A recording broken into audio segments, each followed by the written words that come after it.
Greetings and salutations. It is 2:35 in the morning here in central Oklahoma on a very, very stormy night.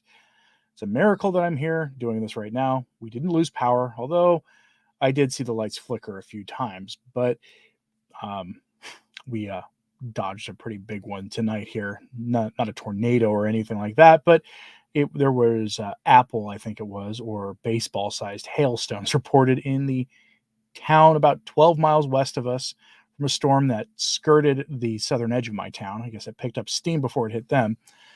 I haven't heard reports of damage yet, but with baseball or apple-sized hail, you're going to have damage. So keep those folks in your prayers, please. I still got some, lingering stress from the tornado that hit my town back in April. And so storms tend to keep me awake. I haven't actually slept at all. So we're going to keep this stream relatively short so that I can try to get basically a nap in before having to drive my family to mass this morning. This would be also a good time. You'll notice I skipped all my intro stuff that I usually do on these things. Any super chats or whatever you want to do in, get any questions in. Otherwise, I've just got a few short topics we're going to cover today. So I'm going to ask, do you remember Cardinal Mueller's statement that I covered? I think it was last week. He gave us permission, not that we needed it, but permission to resist any heretical movements by bishops at the Synod on synodality. This comes in like the form of, the Synod is pushing for making the James Martin sin okay, basically. I mean, we're getting a lot of reports that a lot of bishops are going into that, wanting that. The deaconettes or deaconesses issue, a whole lot of other things. And Mueller, who was invited by Francis to attend because of his open hostility to a lot of the more radical things going on there, Mueller has flat out told us, look, if the Synod endorses this stuff, any bishop who participated in that does not deserve your allegiance, has forfeited it, you have no duty to follow them. And any bishop who goes along with what the Synod does is the same. You don't have to follow them or obey them on anything. Logic said we knew that already. Evil has no rights. We don't have to follow evil. We're not required to be obedient unto the loss of our souls here. Well, that's important. And while we don't need his permission to resist the heretics in Rome, it is good when someone who had a high position in the Roman Curia, like he did, gives it to us. After all, he was the prefect for the doctrine of the faith, or the congregation for the doctrine of the faith several years ago, the early mid part of Francis's reign. And we even got Vigano backing him up on this. I didn't cover this in a video this week, so we're going to talk about it here briefly. So this is Vigano on Twitter. Quote, "We're witnessing a slow but inexorable realization of the subversive role played by Bergoglio in the church. On the one hand, we see abuse of power against good bishops and clerics multiplying. On the other, we see the scandalous protection of heretics, the corrupt and the depraved. The See of Peter is infested by an intolerant and ruthless tyrant. The bishops must raise their voices before Bergoglio destroys even what little remains standing of the Catholic edifice. I fully associate myself with Cardinal Mueller's statements. I urge my brother bishops to express their full support to him." End quote. And Cardinal Mueller's statement was a lot more mild than Vigano's, which is not surprising. Vigano is a bit of a firebrand. And I would be very curious to know what Cardinal Mueller has to say about Vigano endorsing his statement, especially the way he did. After all, Vigano has all but said openly that he doesn't think that Francis is Pope. He has basically said that himself. That shouldn't surprise anybody here. Been watching Vigano for a long time. You get the feeling he thinks that Francis is as legitimate as Father Altman thinks of him. So that's what we're dealing with here with Vigano. Let me know in the live chat or in the comments what you think of that. We can give you an example of what we're talking about here, some of the evil being fostered at the Synod. So over on Twitter, Catholic Twitter, which, by the way, Dr. Peter Kwasniewski showed up on Catholic Twitter. I'd never expected to see him there. The place is kind of the Wild West when it comes to discourse. You get a lot of like nasty stuff said by people who should know better over there in Catholic groups. Okay. But Deacon Nick Donnelly posted this on Twitter. He said, there are reasons to fear the Synod of Synodality plans to overturn doctrine on the James Martin sin in particular. So Father Timothy Radcliffe, OP means Order of Preachers, is the Dominicans, appointed by Francis to lead the bishops and participants synod on synodality in a retreat. Father Radcliffe presented a submission to the Church of England's Commission on Activities of the Flesh back in 2013. Now, here's an extract. How does all this bear on the question of James Martin inclinations? We cannot begin with the question of whether it is permitted or forbidden. We must ask what it means and how far it is Eucharistic. We'll pause here. They have to ask whether James Martin inclinations, the activities of those kinds of sins that Scripture clearly rejects, how far it is Eucharistic. This is someone else chosen by Francis to be an active participant at the Synod on Synodality. I'm just going to answer his question. You don't need to ask how those things we're talking about here obliquely are Eucharistic. They're not Eucharistic in the slightest. They are, in fact, quite the opposite of Eucharistic. Now, continuing with his quote here. Certainly, the acts we're talking about here can be generous, vulnerable, tender, mutual, and nonviolent.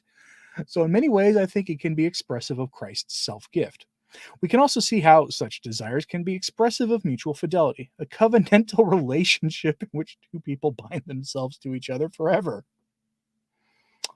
Deacon Nick Donnelly gives us another example from Jean-Claude Hollerich, the cardinal who is the Relator General of the Synod on Synodality. He, along with Cardinal Mario Gresh, are the two heads of the Synod on Synodality. They're the ones running the show for Francis.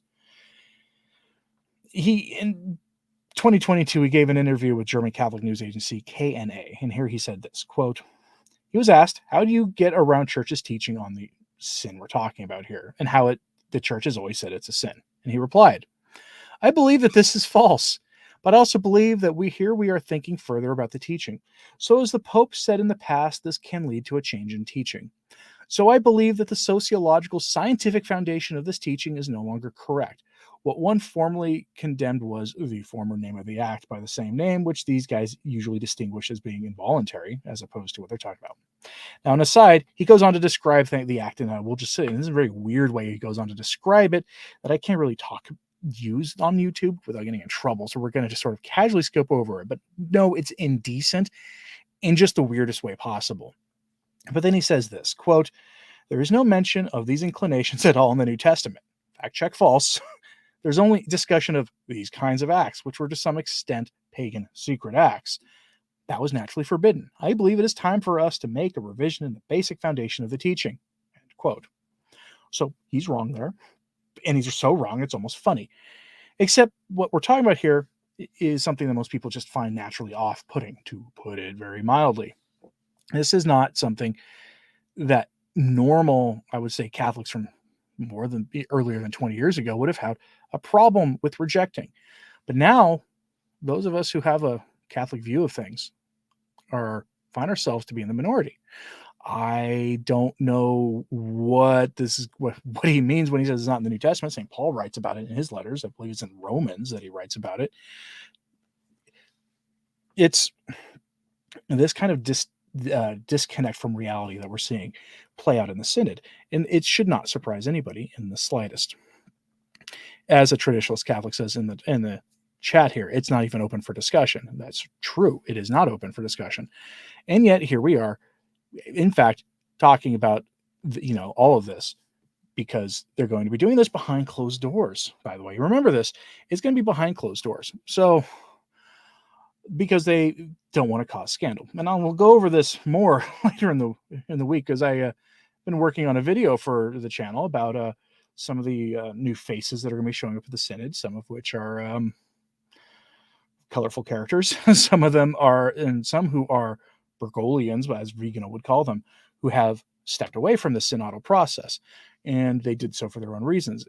Part of it is because, as my thumbnail talks about here, there are implications to the Rupnik story. Did any of you actually get the Rupnik video recommended to you a few days ago? When I uploaded it, it was easily my worst performing weekday video of the whole year. And I made the thumbnail myself instead of having my wife do it. That might be part of it. Probably is at least part of it. But remember Father Rupnik. He is the Jesuit priest who had a, shall we say, taste for nuns. He not only violated his vows against engaging in certain activities of the flesh, but he not just violated them, he threw them out the window. And given that he had a taste for nuns, he coerced them into joining him in this sin. And he then used his faculties as a priest to absolve them of their sins. That earns you excommunication. Francis protected him from that. That made international news this past week. Europeans cared about it. Americans appeared not to. It's very strange. And there are certain bishops now refusing to participate in the synod. And these aren't just like among the better bishops either, as we'll go over in that video. If you haven't watched the Rupnik video, I highly recommend that you check that out, because that story is mind-blowing. It really is.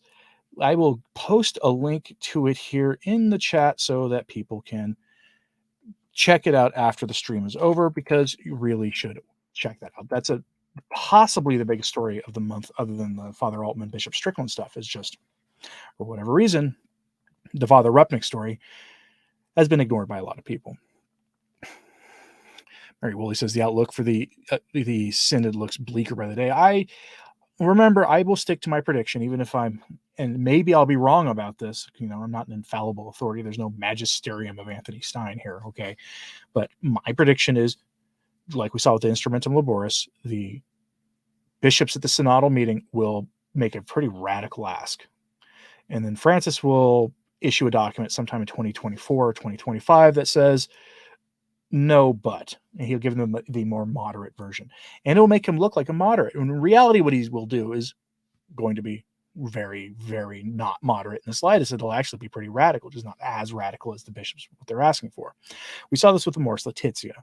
All the whole controversies around that document. That was a more moderate version of what the bishops were asking for at that synod. I expect fully the same thing here, and it'll still be evil, but it'll look more moderate, and that's my prediction. Maybe I'm wrong on that, though. Maybe he'll actually uphold orthodoxy. That'd be great. I wouldn't bet money on it, but he might. But he could. The other thing is, of course, that he could just give them everything they want. I kind of doubt that's going to happen, though. But also, the synod is going to be ecumenical in nature. There'll be observers from various schismatic and heretical groups who are going to apparently teach Catholics and the Catholic Church what it is we're supposed to do and how it is we're supposed to uphold sacred tradition. So, hooray. Sean Foley says, this is interesting. Basically, Vatican II implies that God has decided that he's been too strict on his creatures and that he's going to let them go with their sensibilities instead of his. You get that impression, and the reason you get that impression is because the documents of Vatican II make the most absurd statement imaginable in light of history.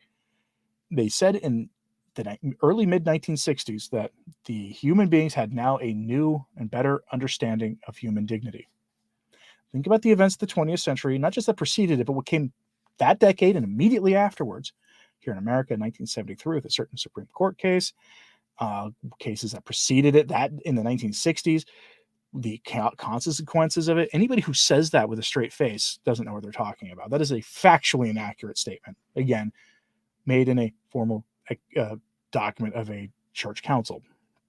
It's amazing. It really is. And that's where you get that idea from.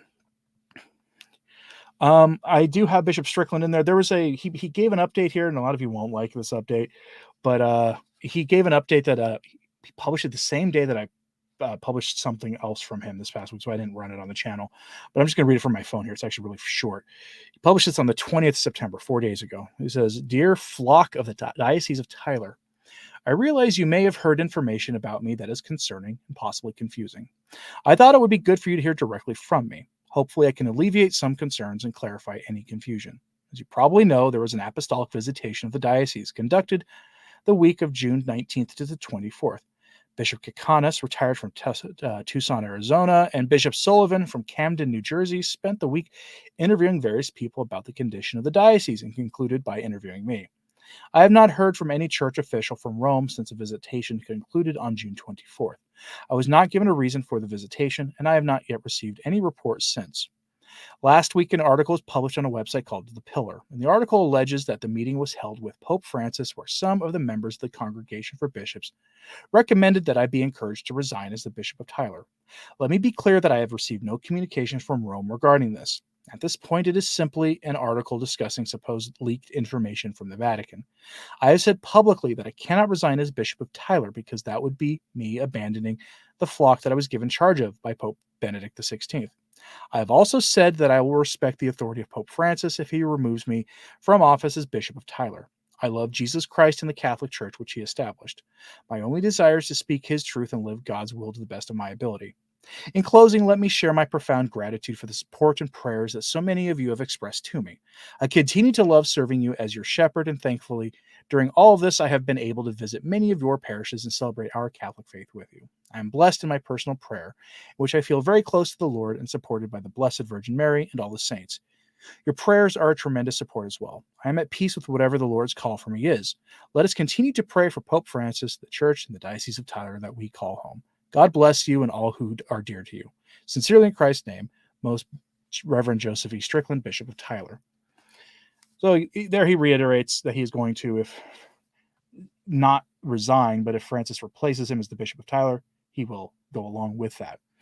And that actually was released the same day that Cardinal Mueller, I think it was, told him at my video that Cardinal Mueller said, resist this, don't actually go along with it. So that is basically his response to that. I personally think is unfortunate, but he can only really be removed, as far as I understand it, through a canonical process, like an actual formal trial. And unless something like that is given, something like that is done, then it's not a canonical action. And I hope that Bishop Strickland at least demands his day in court, basically, because he has rights as not just successor of the apostles, but as a Catholic. We all have canonical rights in the church, and sometimes people, especially those in mitres, tend to forget that. Let's see. Look at the cute. Yeah, traditionalist Catholics reminds us of certain kinds of revolutions in the world at the time that was being claimed, that human dignity, right? There were headlines in the newspapers that they were all reading at the time that should have showed them that was just a factually inaccurate statement. Renatio says this should clearly be an apostasy, but it's not so for very many people. This is how a state we are in the church as well as the rest of the world. Yeah, a lot of people don't see what's going on. The condition around the world is bleaker too. I think we're just in the end times timeline that's supposed to get darker or it goes along, but I still hope God intervenes to stop this. I have my suspicion is, and I spoke with a priest friend about this through some text messages earlier, or in a phone call a week ago or so. My suspicion is that our idiot rulers are going to get the conflict that they want, and it's going to lead to a total destruction of the infrastructure. And when that happens, we're going to get that age of peace the Fatima message promises us. After spending a couple of decades people restoring things, sin returns. And that's kind of what most Catholic prophecy kind of suggests is going to happen. It does so in very vague terms. That's kind of my suspicion on how things are going to play out. And then after the rebuilding of things, that's when the man of sin shows up. You might ask, well, how can everybody just embrace sin and like that? Well, it's not that hard to picture. You bring back modern conveniences, people will fall back into modern ways, even if they've been living as saints for a couple of decades. Sin is very, very, people forget how the reality of concupiscence. People tend to forget that. Clearly about Bishop Strickland. I hope he changes his mind and fights evil. I do too. I hope that he resists this and at least demands his canonical rights. But we'll see. We shall see. He did put up another letter on the sacrament of holy matrimony. I can't put that on YouTube, not the way he wrote it. So it's not that it's spicy. It's just it's very Catholic and unambiguously so, and it's a wonderful letter. I recommend you read that. It's on the Diocese of Tyler website. It's got right up front. It has the links to his pastoral letters. I do recommend you read those. They're very, very good. Finally, I think before we end this here, you'll see, and maybe I'll do more of a full video on this lately, but because I did a recent video on Bishop Barron and how the Modernists were going after him, and they're continuing to go after him. He goes on people's internet shows, and talks to people who are politically more conservative than probably even he is, and he has the kind of conversation you would actually hope a bishop would have about the faith. And this is earning him a lot of anger from the very extremely online neo-modernists who practically are accusing him of going against Pope Francis. Now think about that for a second. Remember, I'm no fan of Bishop Barron, although I will also say he's far, far, far from the worst of the bishops. He's just, he's right about a lot of things, but when he's wrong, he's very wrong. Dare we hope stuff, right? That stuff's been that stuff has been adjudicated beyond reason in the online commentary, and it doesn't need to be adjudicated anymore, except by people who are very skilled at that. I'm not very skilled at that. I'm not a theologically minded person. I understand theology when I read it, but I'm not a theologian. I've got training in philosophy and political theory and all these other things that has helped me understand theology, but a theologian is one who can then teach it properly. There's a difference. And he is clearly being gone after now because he is not part of 100% on board with the most radical elements in the American church. I almost wonder if Bishop Barron is actually on the list of bishops that the modernists think are like part of the problem in the church that Francis needs to deal with. If you can believe that, if you can believe the implications of what I've just told you, because that's frankly a fringe idea. Miriam, member of the chart, says, "Great show as always. Thank you. I do appreciate the well wishes from people." Let's see. As time goes on, people are ignoring God and not even spiritually aware anymore. So it's very easy to see how dark things can get with public acceptance of pure evil. I mean, think about it this way. There was on that Jeopardy show that they asked on Jeopardy, they actually asked a show about, or they actually asked the contestants in a question, something that should have been easy money for anybody answering it. And it would have been 10 years ago. And it was some of the context of the Lord's Prayer, the substance of some of the actual words. I think it was, they asked like, how the prayer goes and then what the rest of it is.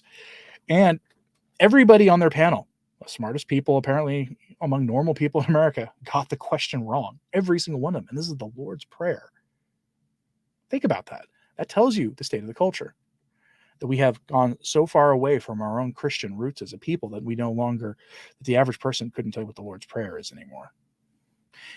This isn't the Catholic versus Protestant distinction on the end of the Lord's Prayer. No, this is like very basic parts that every self-described Christian would pray. Might there be a future purge by the modernists in the hierarchy? I think you're seeing that now. Something I'll probably cover later in the week, depending how things develop. But there are bishops now having their resignations accepted immediately when they hit their retirement age. Some of these are so far, all of them have been like people who voiced opposition to the synod in one way or another. These are bishops who have said their dioceses won't participate in the synod. Even if they are bishops of tiny dioceses, they're immediately being dismissed. Now remember, there's a shortage of bishops in the church right now. A lot of priests don't want the job. And that's been the case for 40 years, 50 years, that a lot of them don't want the job in general. But it's especially a big problem now, to the point where you almost wonder if you're going to have more dioceses just consolidated because of the lack of bishops. We shall see. We saw some bishops, their retirement accepted from Chicago. This was not supage. Don't get your hopes up. These were the auxiliary bishops. In my mind, someone should only be an auxiliary bishop, given the state of things, for as long as it takes to get them to be in a position to run their own dioceses. Again, when you have a shortage of bishops, your auxiliary bishops are still bishops. They can then be given the faculties to be actually governing and become the local ordinary of a diocese somewhere that needs them. That's not how things are done for whatever reason. Sadly, people still think our Lord's name is a swear word. That's going to be the case until our Lord comes again. That's just going to be the way it is. If you're a person watching this who is, maybe in RCIA, since RCIA programs are now starting up right now. So pray for all the people in RCIA. They need your prayers. I used to be an RCIA person on RCIA teams. Pray for them for their, their journey, into the church. But they do need your prayers. And if you're watching this as someone who's in RCIA right now, you're probably trying to figure out how to get a handle on the sins from your come to Jesus life, right? So the very first thing you should do, of course, is to develop a prayer habit. And the very second thing you should do, probably at the same time, is stop using our Lord's name in vain. First, stop doing it casually. And once you stop doing it casually, you'll start being able to work your way out of doing it even when you drop a hammer on your foot or stub a toe or something. The level of sin, I've heard it said by priests, is lower. Your culpability is lower when it's you dropped a hammer on your foot and you're you say something you shouldn't say because it's not quite voluntary.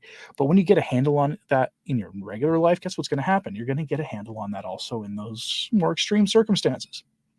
And later in life, it'll sound almost like bizarre to you to even say it, and you'll be on a really good place at that point.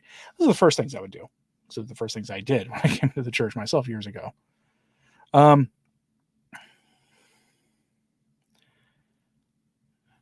But yes, make sure to offer up an Ave for them or something later. Anyway, we are going to cut this here because, again, I need to drive my family to Mass in a few hours, and it would be good for me to get a couple hours of sleep before I do that, because we had storms here in central Oklahoma, and I wasn't able to sleep through it during it. I used to find storms almost enjoyable, but ever since the tornado that went right over my house, I have a different sort of feeling towards them now. So anyway, I hope you all have a good evening and good morning and go to Mass, please, and offer prayers for those in our CIA. Pray for me. Pray for all the people I criticize in my videos. We all need it. Anyway, thanks for tuning in today. And always pray for the church. I'm Anthony Stein. Ave Maria.